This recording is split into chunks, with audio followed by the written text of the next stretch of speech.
first video upload since I changed the name and the direction of my channel, and today I thought I would share with you how did I make this video. I've got these easel card gift cards here.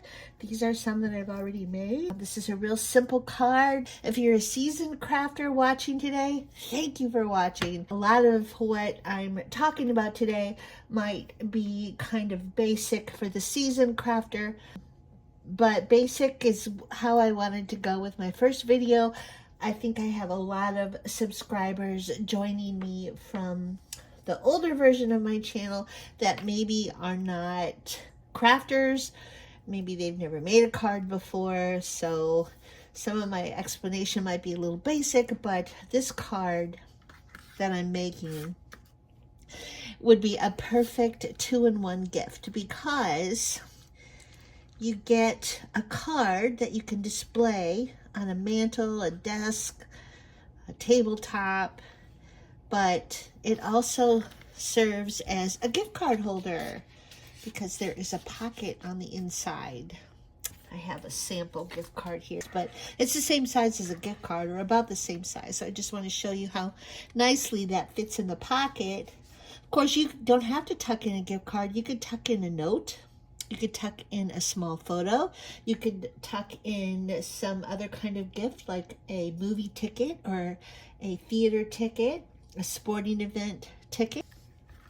Here are a few others that I've made. I made a couple of Halloween themed, and back here I thought this would be good for Valentine's Day or an anniversary, a wedding, a birthday card.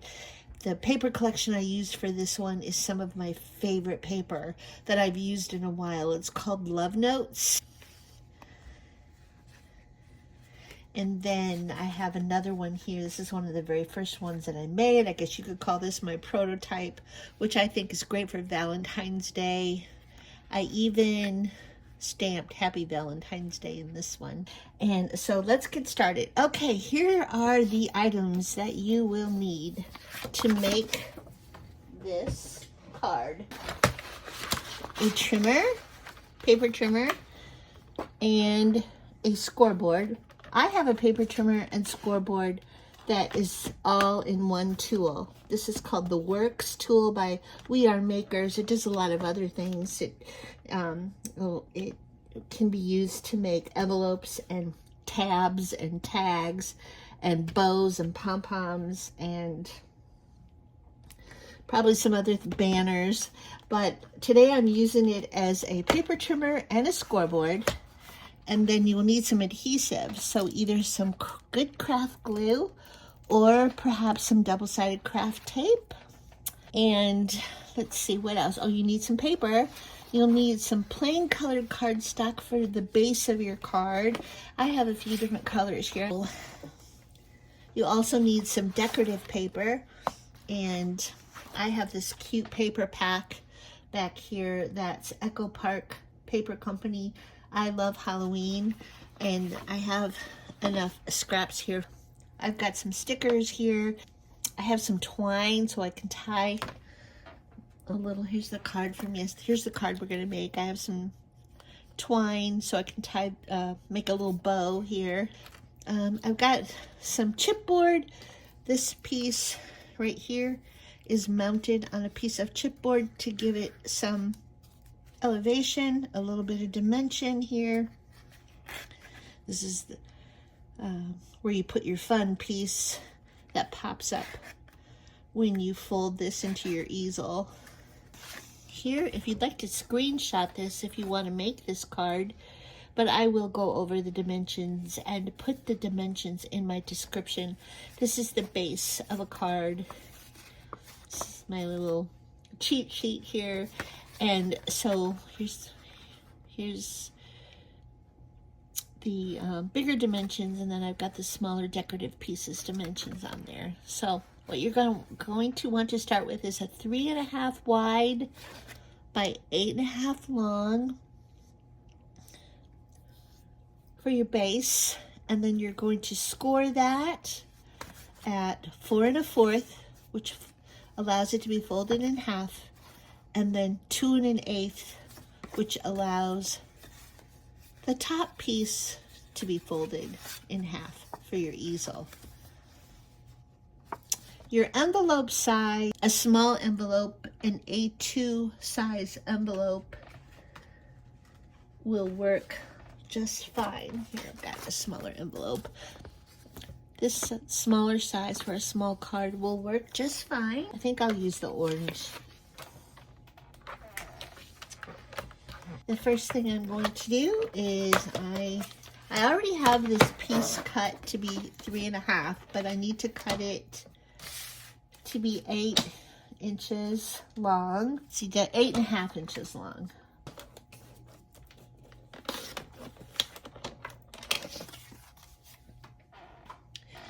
And this piece of my tool flips over so then I can use it as a scoreboard. And it comes with a scoring tool. So I'm going to score it at 4 1/4 and 2 1/8.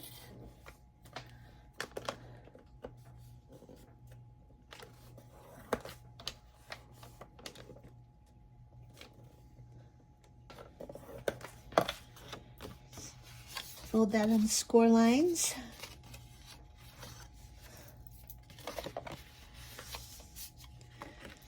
So that makes the base of the card. So I am going to put the plaid piece on the inside. And so that piece needs to be 3 1/4 wide by 4 1/8 long. Try to put this in camera in case anybody wants to screenshot it.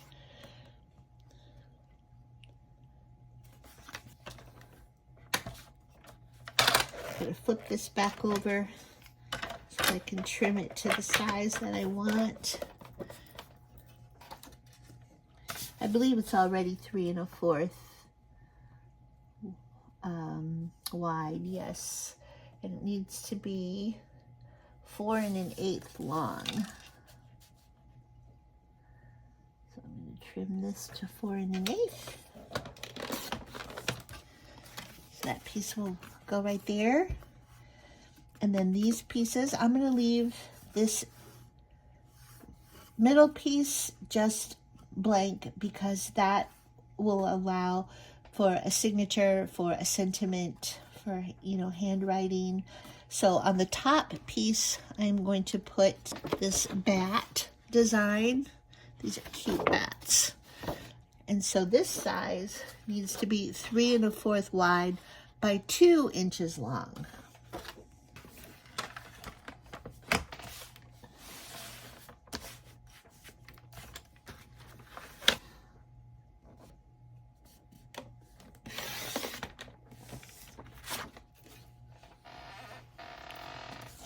And 2 inches long.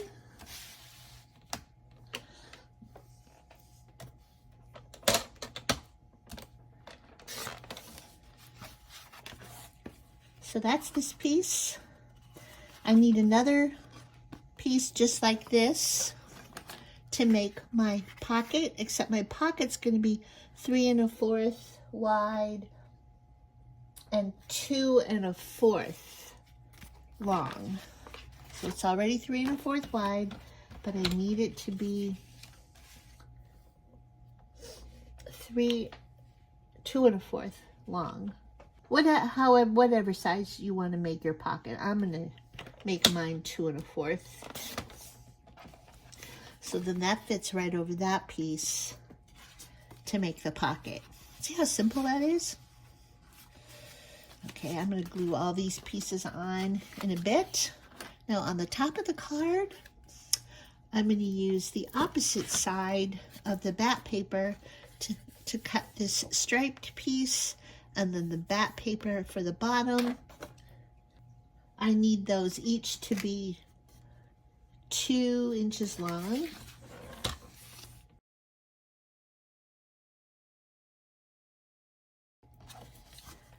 So one piece will go there, and then that piece will go on the bottom. So I think I'll go ahead and glue those pieces on, and then I will show you how to make the element here that pops up when you set it up like an easel. This is where you're going to use your tape or your glue. I'm going to use glue. This is art glitter glue. I get this from Amazon.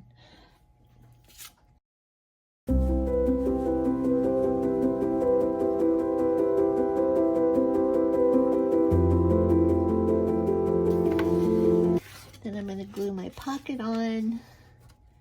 My pocket is the 3 1/4 wide by the 2 1/4 long. I'm going to glue that right on top to create a pocket, but you only want to put glue on the side, the bottom, and up the other side, so like a U, so that you have all this space not sticking, so that you have a place to tuck in your gift card.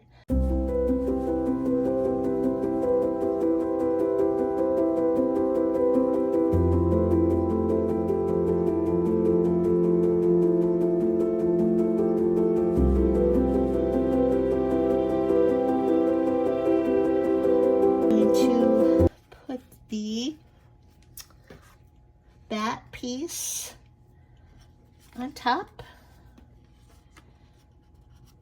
on the top section of the inside of the card. Now this you can put glue over the entire back because it's just going to adhere down. It's not a pocket.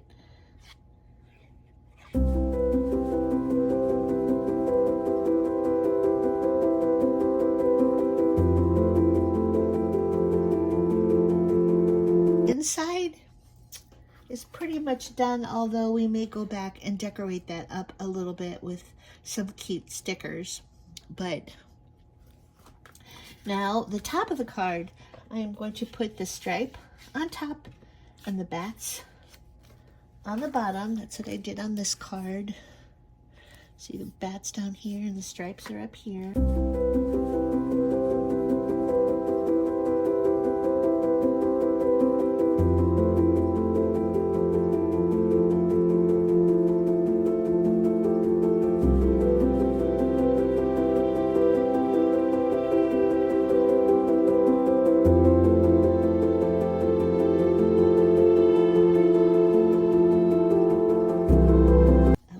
So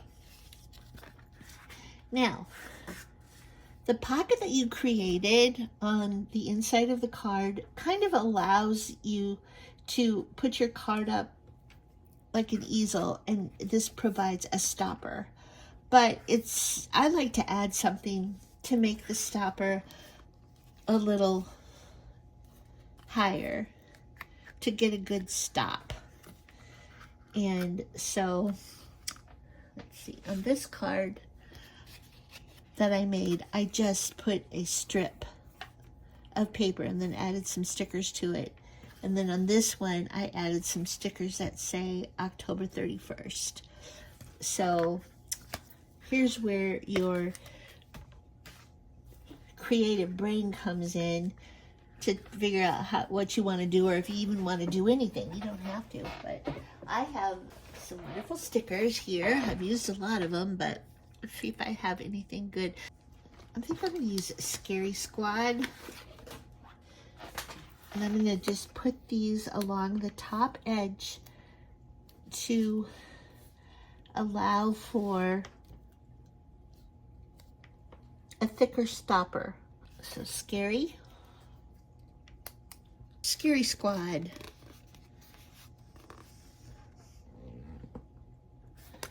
So there we go. I put this little "Hey Boo" on the piece where you can write your own sentiment or signature. I'm going to see if I have anything else small to put right here. I think I'll put a little bat sticker right here.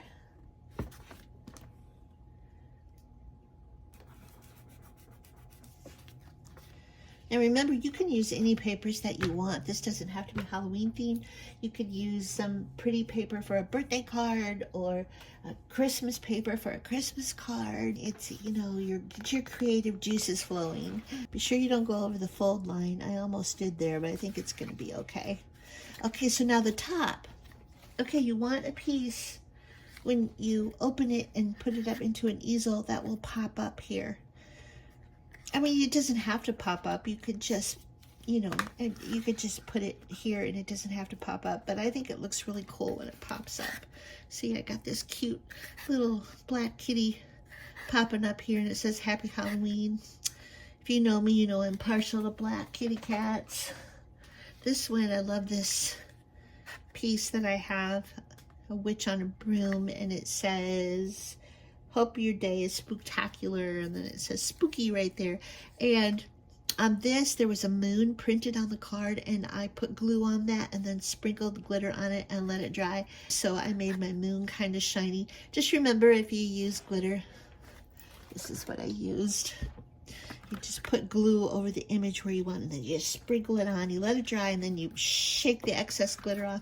Just remember that to put something underneath, because the glitter gets everywhere. Like a friend of mine said, glitter is forever, and it really is. I mean, I'm still saying glitter, you know. Okay, so I really like this haunted house. I don't know, it might be too big. I mean, it'll barely fit, but and you have to put it all the way down to the bottom, but I really like it. There's this.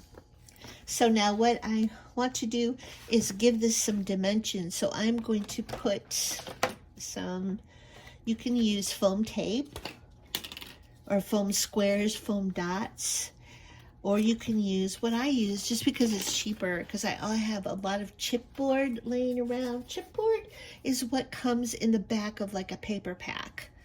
And this is real nice, thick chipboard. And I think that I'm going to use this on the bottom.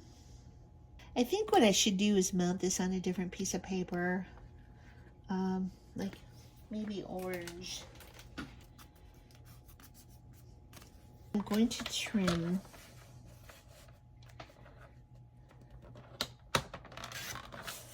and trim there.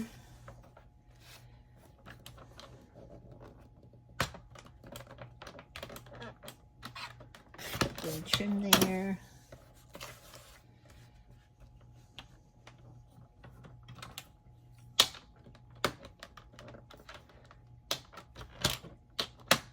I'm going to trim there.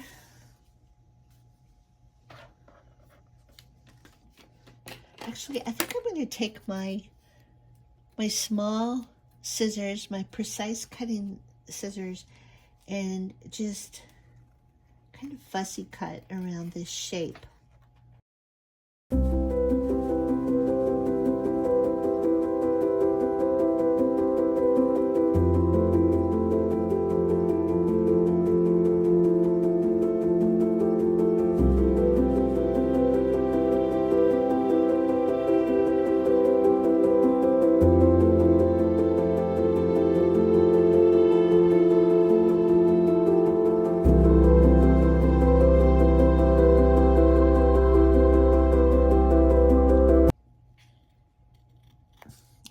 I told myself I wasn't going to design on the fly, but okay, so there we go. I have my haunted house, and it's already mounted, so I don't have to worry about what it's going to show on the back. And I'm just going to put my chipboard across here.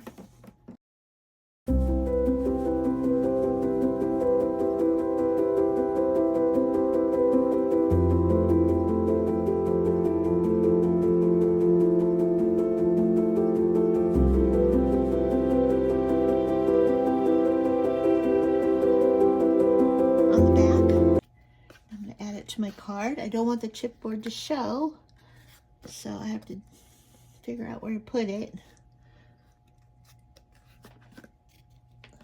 Put the glue on the chipboard.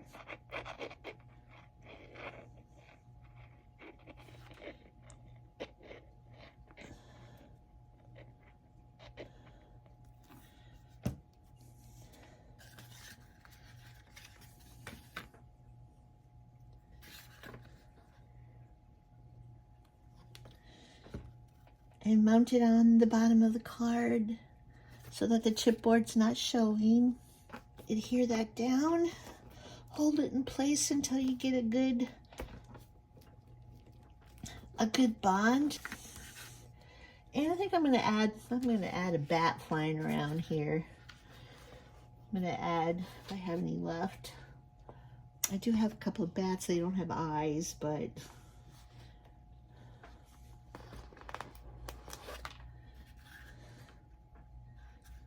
I'm gonna put one right here. It's okay if it goes off the edge a little bit. I mean, I don't want it to stick. I don't want this sticky part to stick. So, you know, I have a trick for that. If I could find where I keep a little bit of powder nearby. I think this is actually just flour. And if you put just a little bit of powder, it takes the stick off your sticker, and I don't want this part to stick to the base. You could use any kind of powder. So now when it's laying flat, the bat won't stick to the base.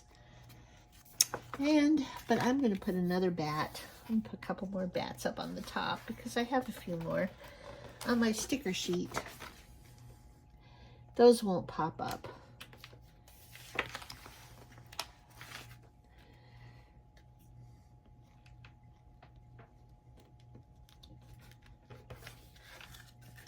Okay.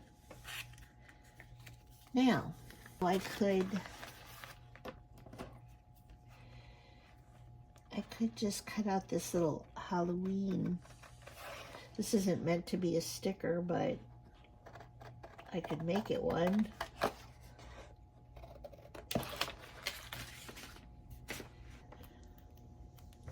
So I'm going to put that right across. Center it right there on the haunted house.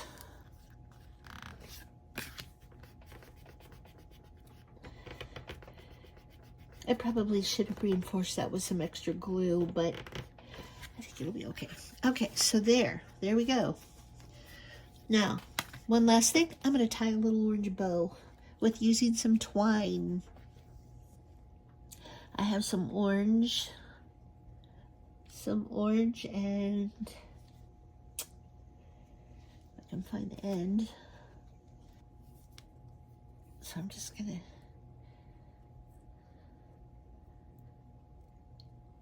tie a bow here.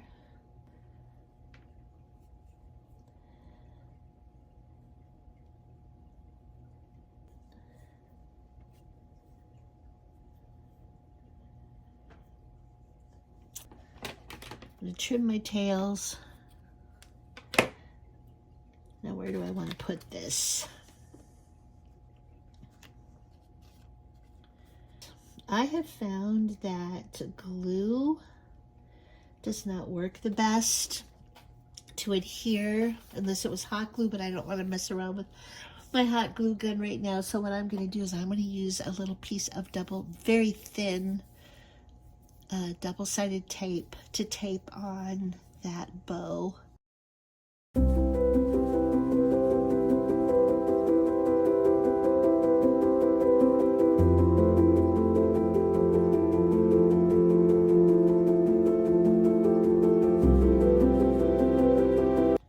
So I think I'm done with my card. So one last step I always add a sticker that says handmade with love, sign my name.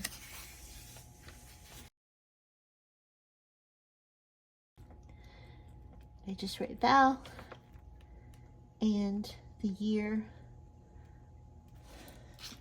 25 that I made it, and there we go. And this will fit right inside a small envelope, and you should, if you put this in the mail, you should only need one stamp.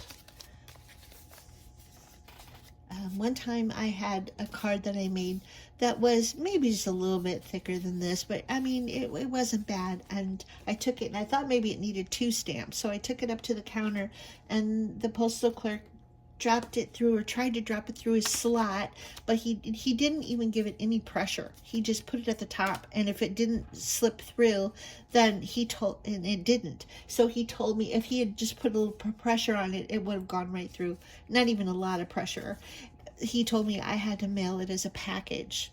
Can you believe that? A little card like this, and to spend. And I said, what is that, like $3? And he said, well, it's over $3. I can't remember. It was like $3.70 or something like that. So I said, that's okay. I'll try to get a different, I'll try something else. And I took it back and I just went out and I put 2 stamps on it and I put it in the mail. And it did get to its recipient. I hope it didn't arrive postage due or anything like that, but it did arrive. So there we go. That's it. That is my easel card, and that is how I make them. And this should go a lot quicker for you. Where's my little gift card here? Because you won't have to stop and explain things. And they really do go pretty quickly. And they're fun to do. You can make them for all occasions. I hope you enjoyed watching. And this is a work in progress. Like I said, I'm going to try to work on better lighting and a better camera angle. I hope I got most things in camera here. And if you have any suggestions, please share those with me. I really enjoyed doing this, and I hope to do it again real soon. Bye for now, friends.